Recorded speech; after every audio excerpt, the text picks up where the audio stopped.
Students, तो previous lecture में मैंने डिस्कस किया था लेंस लॉ और उसके कुछ न्यूमेरिकल्स, कुछ प्रॉब्लम्स, एनालिटिकल प्रॉब्लम्स वगैरह हमने डिस्कस की थी। और आपसे उम्मीद करता हूं कि आप लोगों ने कुछ न्यूमेरिकल्स सॉल्व किए होंगे, कुछ प्रॉब्लम्स सॉल्व की होंगी। जैसा कि मैंने आपसे कहा भी था कि एटलीस्ट लास्ट ईयर आए हुए क्वेश्चंस को हम लोग करें।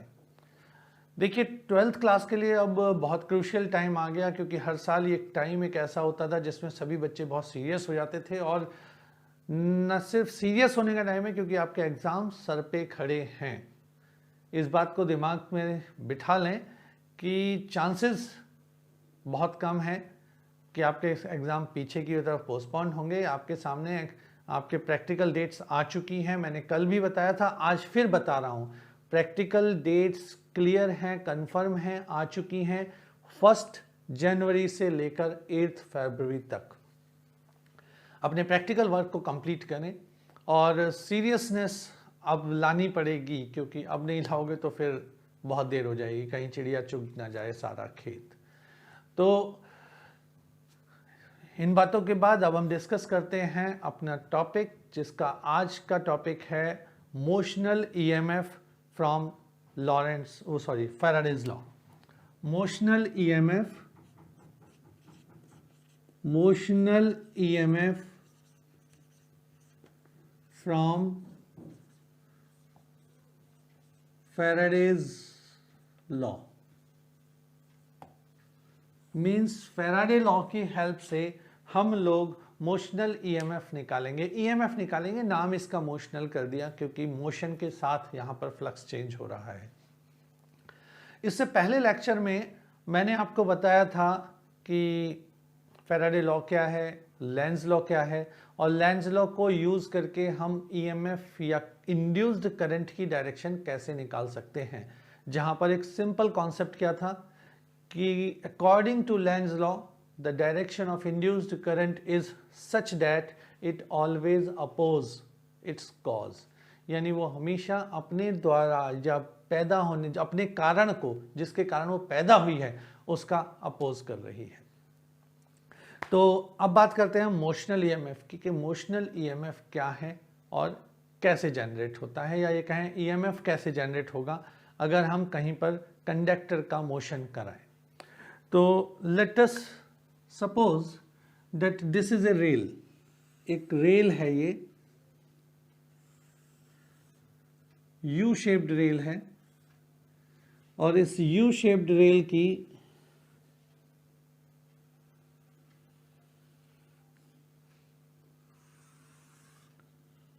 जो डायरेक्शन है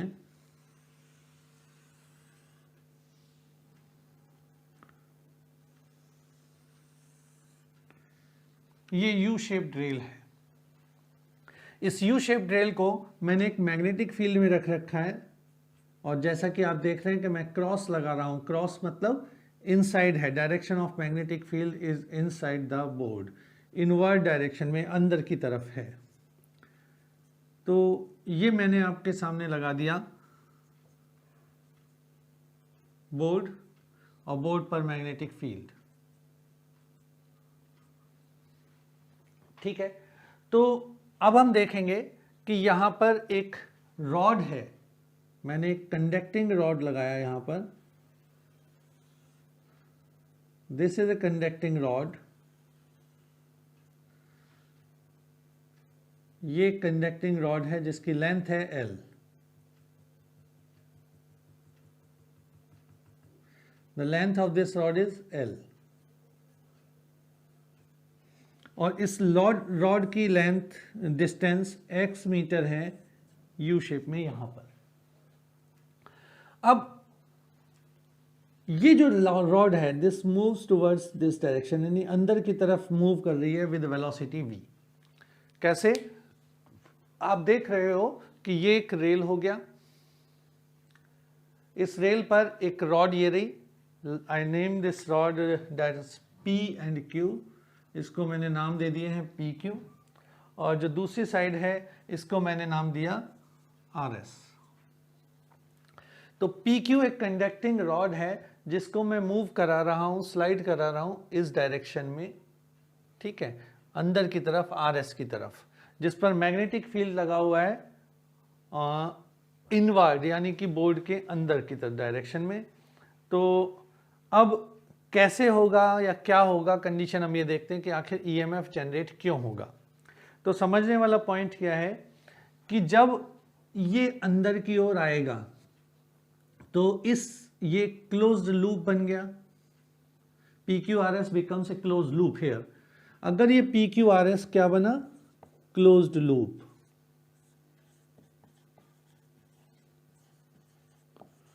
और इस क्लोज्ड लूप से मैग्नेटिक फील्ड लाइंस पास हो रही हैं अंदर की तरफ इनवर्ड डायरेक्शन में।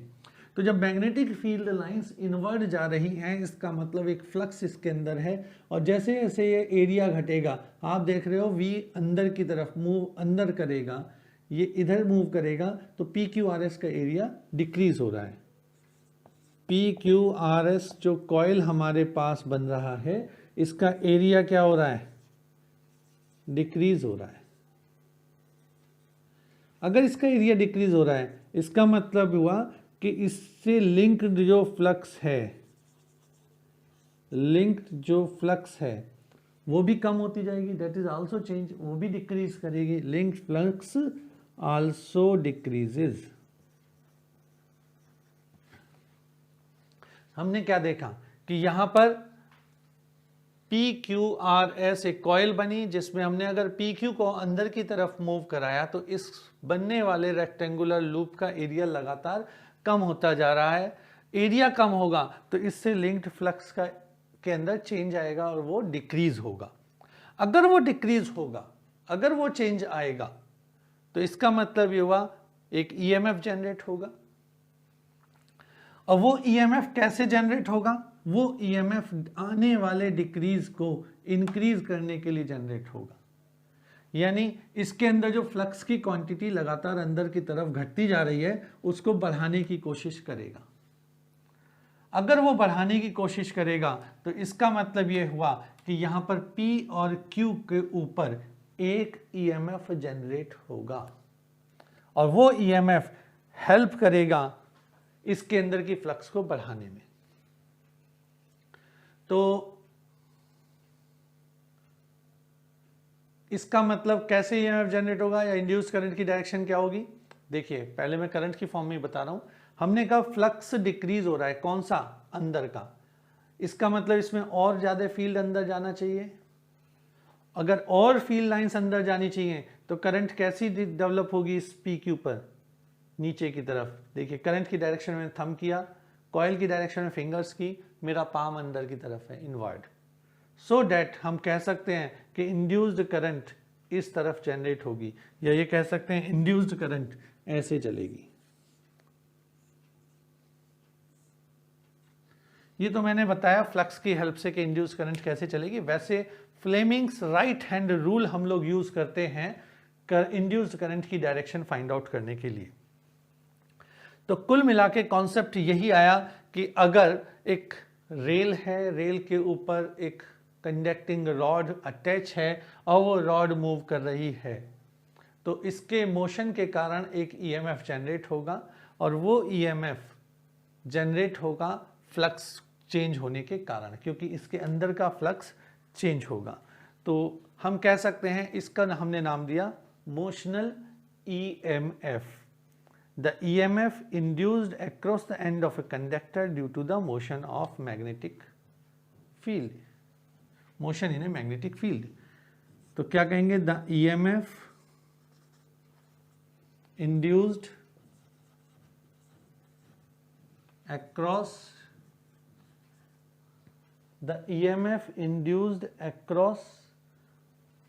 the ends of a conductor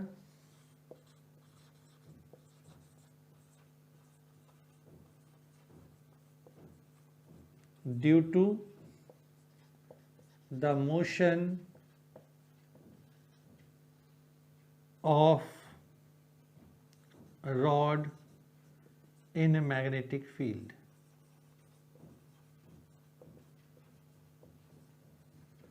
तो मैग्नेटिक फील्ड के अंदर मोशन के कारण जो ईएमएफ जनरेट हुआ हमने उसका नाम दिया मोशनल ईएमएफ। अब ये ईएमएफ की वैल्यू क्या होगी, इसका एक्सप्रेशन क्या होगा, उसके लिए हम डिस्कस करते हैं। तो let us discuss the expression of this EMF, that is, यहां तक बेटा नोट कर लीजिएगा।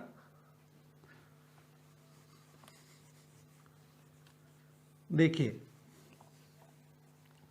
हम लोगों ने पढ़ा है according to Faraday law that flux change होता है वो ईएमएफ के बराबर होता है, and we know that flux कितना होता है, we know that flux is equals to magnetic field into area. It is the dot product of magnetic field into area, और क्योंकि यहाँ पर मैग्नेटिक फील्ड भी इनवर्ड है, इसका एरिया वेक्टर भी इनवर्ड है, तो हम कह सकते हैं flux is equals to B into A. B तो हमने कहा कि टाइम वेरिंग टाइम के साथ है, और let's suppose B is here, that is constant. अगर ये कांस्टेंट मैग्नेटिक फील्ड है, एल इसकी लेंथ है और एक्स इसकी विड्थ आप देख रहे हैं, तो एरिया कितना हो जाएगा, B L X. This is flux, equation number 1। Now according to Faraday law,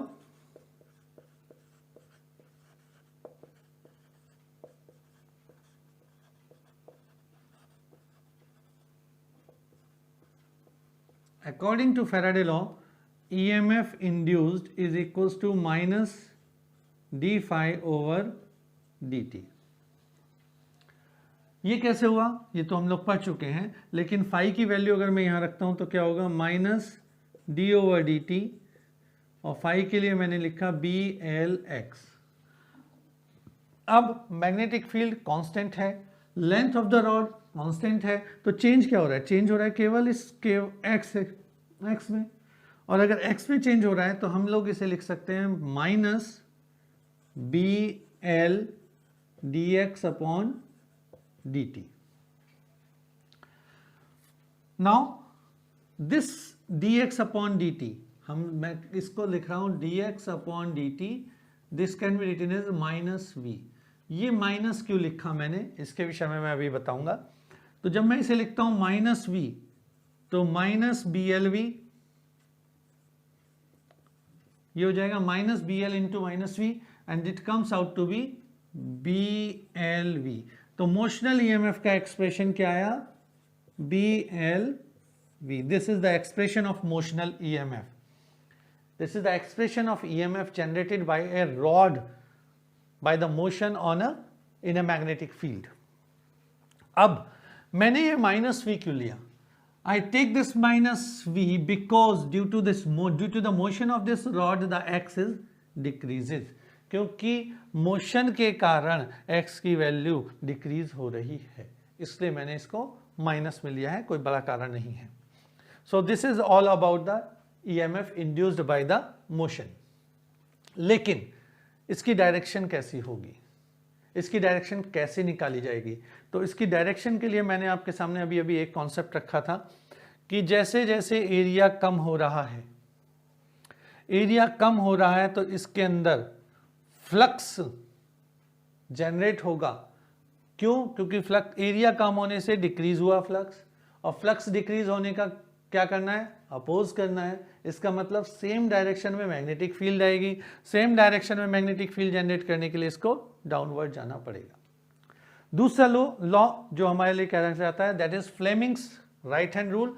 तो direction of induced current can be measure by Fleming's right hand rule.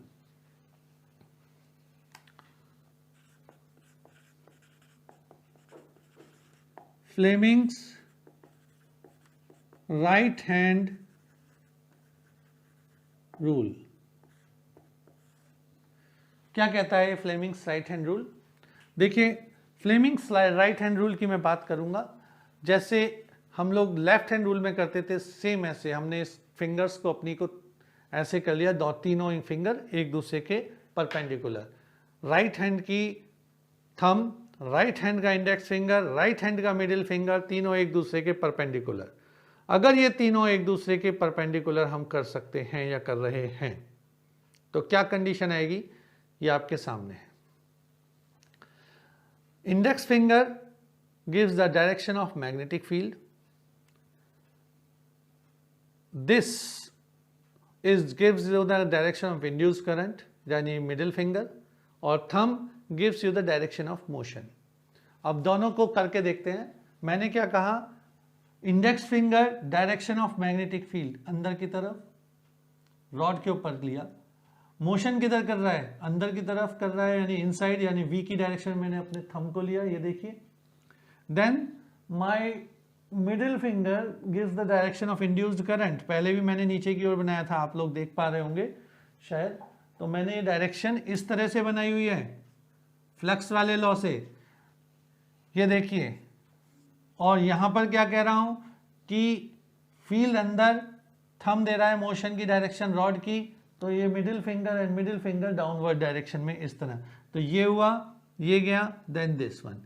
So this is all about the direction of magnetic induced current, and the direction of induced current can be measure by Fleming's right hand rule.